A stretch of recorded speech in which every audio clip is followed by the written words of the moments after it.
Jadi memang Allah tidak bisa masuk akalmu, tapi ketahuilah untuk mempercayai Allah dengan akalmu bisa, tapi Allah tidak boleh masuk akalmu. Allah yang menciptakan akalmu, bagaimana Allah akan masuk dalam akalmu? Nggak mungkin. Tapi akalmu bisa menerima Tuhan Allah.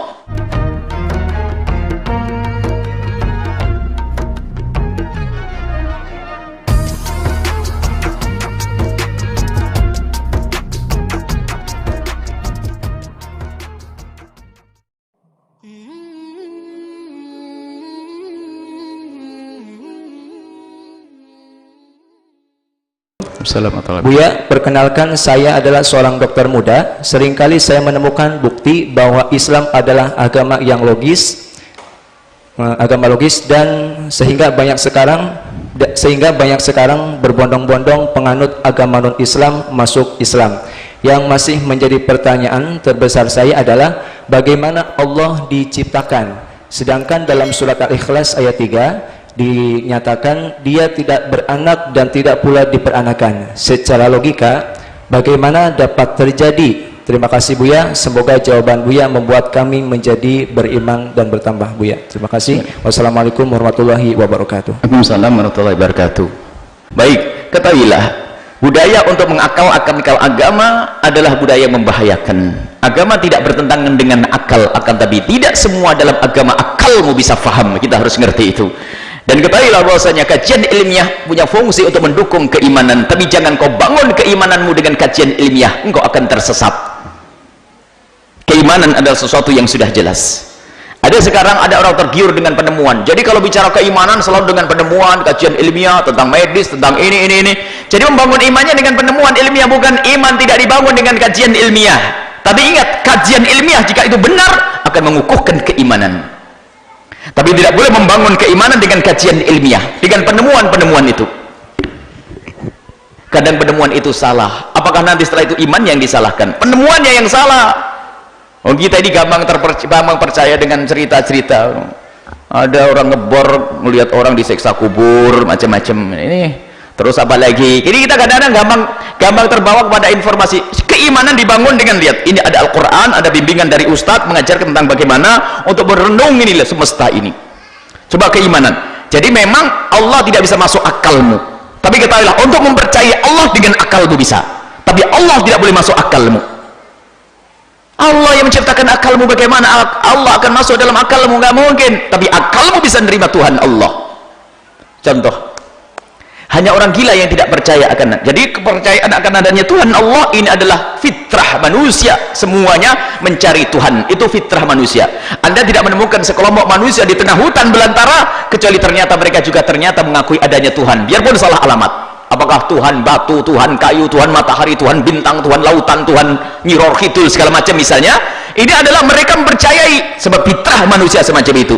Cuma karena tidak mendapatkan petunjuk syariat, maka salah alamat. Tuhannya tiga, Tuhannya manusia, Tuhan. Tapi fitrah manusia mencari itu Tuhan dan meyakini akan adanya Tuhan. Ini adalah kesepakatan orang berakal. Hanya orang yang tidak berakal saja yang tidak percaya adanya Tuhan. Ketahuilah bahwasanya dari sederhana saja, bagaimana ahli akidah menanamkan keimanan. Allah bukan materi, Allah bukan semesta, Allah bukan matahari, Allah bukan bintang. Allah pokoknya yang kau saksikan dan kau rasakan dari semesta ini, Allah tidak kayak begitu. Selesai. Lalu kayak apa? Lah di saat kau mengatakan Allah kayak apa, tidak masuk di akalmu dan tidak masuk dalam rasamu, maka saat itulah imanmu ada. Tapi Allah harus ada. Dari mana saya percaya Allah ada? Saya tidak pernah melihat. Jangan sombong kamu. Hanya ini berbahaya kalau orang sombong. Saya hanya patuh kepada, saya akan mempercayai sesuatu jika sesuatu itu sudah saya buktikan secara akal, secara akademis, secara riset.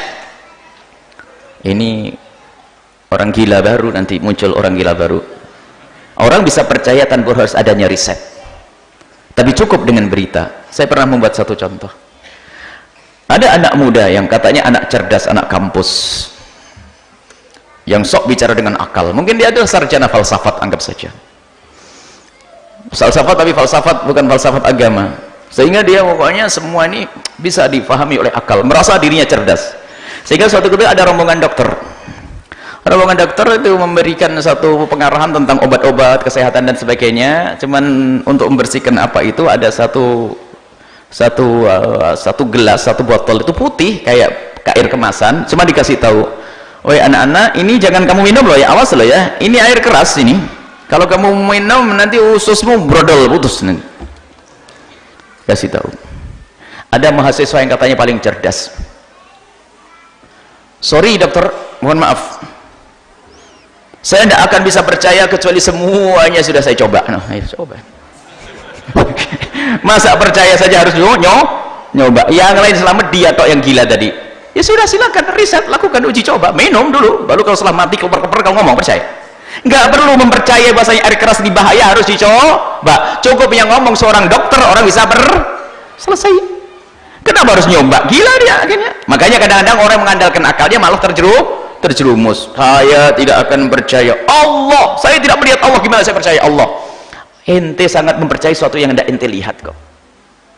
Ada suatu ketika dialognya orang yang sok cerdas, dasar kamu ini tidak percaya kecuali yang bisa dilihat, saya indera dengan mata kita, saya ini, dasar kamu ini gila, tidak punya otak sehingga tidak punya iman. Siapa bilang saya gila tidak punya otak?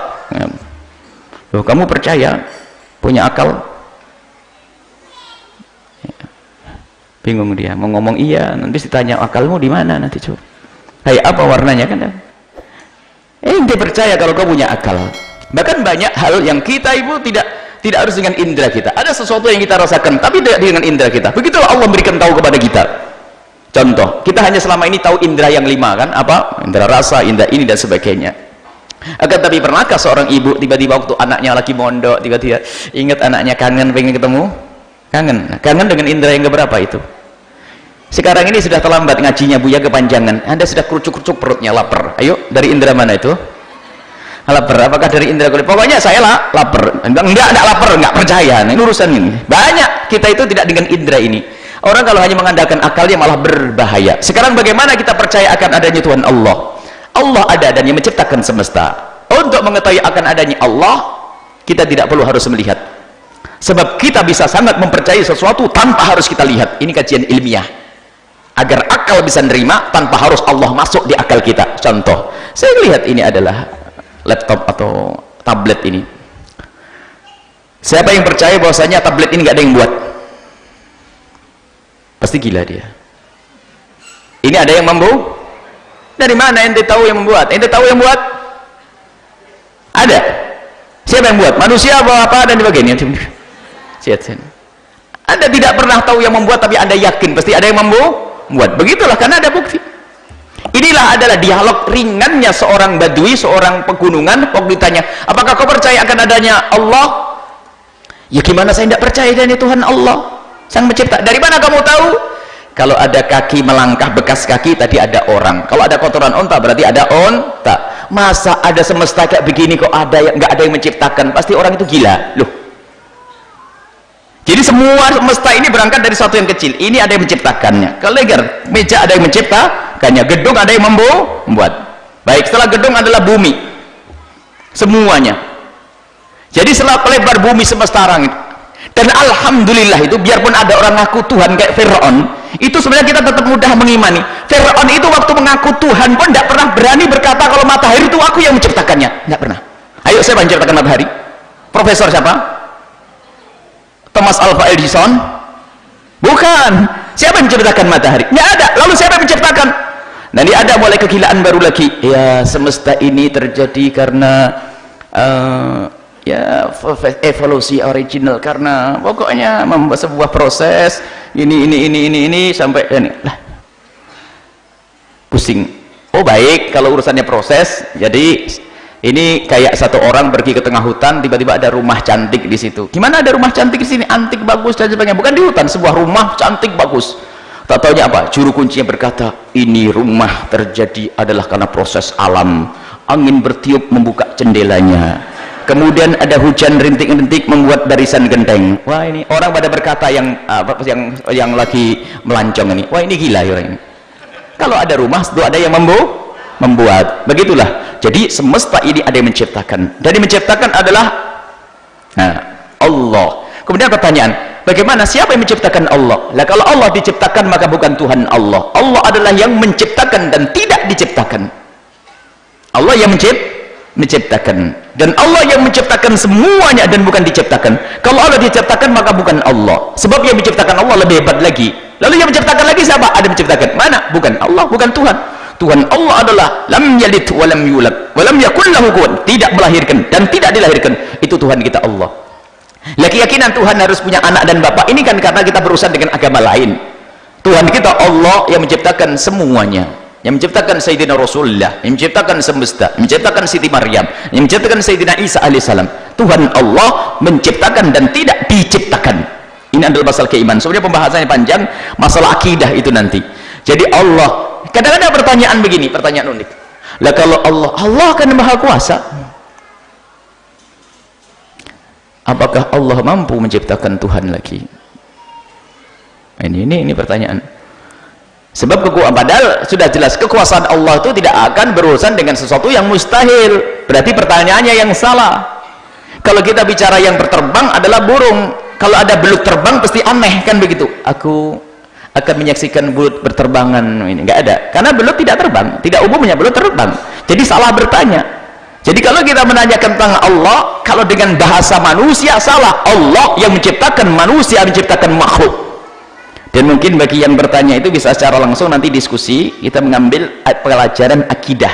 Waktu kita bicara tentang wujud Allah, bisa diambil rekamannya, kita bahas tentang detail bagaimana meyakini akan adanya Allah subhanahu wa ta'ala, yang semua keyakinan ini ternyata sudah ada di otaknya para filosof dari masa ke masa. Tidak ada satu filosof pun kecuali mempercaya adanya sang pencipta, cuman bedanya mereka tidak tahu kalau sang pencipta itu namanya Allah, dan tidak akan kenal Allah kecuali dengan syariat Nabi Sallallahu Alaihi Wasallam. Dan sifat-sifat Allah adalah maha tunggal, bukan seperti manusia, tidak seperti apapun dari makhluk yang itu diajarkan oleh sifat-sifat Allah. Maka itu tidak bertentangan dengan akal. Jadi adanya Allah tidak bertentangan dengan akal. Justru kalau Allah diciptakan itu bertentangan dengan akal. Kalau Allah diciptakan, akal tidak bisa nerima. Katanya Tuhan Allah yang menciptakan. Bagaimana kalau diciptakan? Berarti kalau diciptakan sama dengan yang diciptakan yang lainnya, maka bukan Allah lagi. Apakah setiap pencipta bisa jadi Tuhan? Oh tidak. Kalau setiap pencipta jadi Tuhan, ya kan, ini tapi pencipta yang jadi Tuhan adalah pencipta yang tidak diciptakan. Itulah pencipta yang jadi Tuhan. Kalau pencipta, tidak semua pencipta jadi Tuhan. Menciptakan karya, membuat kursi dan sebagainya, tidak jadi Tuhan. Karena apa? Dia masih diciptakan. Maka yang menjadi Tuhan adalah pencipta yang tidak diciptakan, yaitu Allah subhanahu wa ta'ala. Pembahasan detail insyaAllah. Semoga Allah memberikan pemahaman yang benar. Ingat kaidahnya, imanmu tidak harus dihubungkan dengan urusan akalmu, tapi yang jelas akal tidak bertentangan dengan agama sama sekali. Dan ingat, iman jangan dibangun dengan penemuan-penemuan baru dan kajian ilmiah, akan tapi kajian ilmiah hendaknya untuk mendukung keimanan. Dan antara keimanan tidak bertentangan dengan kajian ilmiah. Kapan terjadi pertentangan antara kajian ilmiah dengan keimanan, atau kajian ilmiah dengan syariat, maka ketahuilah kemungkinan salahnya adalah yang pertama, kajian ilmiahnya tidak benar. Yang kedua, atau pemahaman kita kepada Al-Quran tidak benar. Tidak mungkin Al-Quran itu salah. Ini adalah insyaallah yang pembahasan dalam akidah. Nanti insyaallah di Ramadan kita belajar akidah setiap pagi. Nanti setiap pagi akidah ini penting supaya kita tidak salah dalam